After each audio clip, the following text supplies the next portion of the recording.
साथीहरू जिन्दगीमा जब उमेर 30-35 वर्ष पुग्छ नि अनि मात्रै थाहा हुँदो रहेछ जिन्दगीको वास्तविकता के हो। 30-35-40 वर्ष पुगेपछि मान्छेलाई चाहिँ मैले जिन्दगीमा के गरेँ, के हासिल गरेँ, के पाएँ भनेर चाहिँ त्यो लाग्दो रहेछ भन्ने चाहिँ मलाई लागेको छ। अहिले 35 वर्षको हारेमा पुग्यो अनि अहिले थाहा भएको छ कि जिन्दगीमा मैले चाहिँ के गरेँ। यत्रो उमेर बिताएँ मैले। ल 18-20 वर्षको उमेरसम्म त पढेँ जन्मदेखि होइन।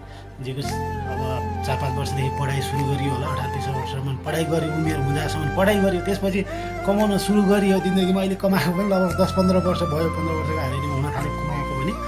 तर त्यो कमाएर कहाँ गयो र कति जम्मा गऱ्यो भनेर चाहिँ अहिले हिसाब किताब अहिले आउँदो रहेछ क्या। अब हुन त अब जिन्दगीमा मान्छेले कति कमाउँछन्, कोही राम्रै पढ्ने, राम्रै उ गर्नेले आफ्नो आफ्नो हिसाबले आफ्नो दिमाग र आफ्नो त्यो फ्यामिली ब्याकग्राउन्ड अनुसारले कमाउने र जमाउने कुरा हुन्छ।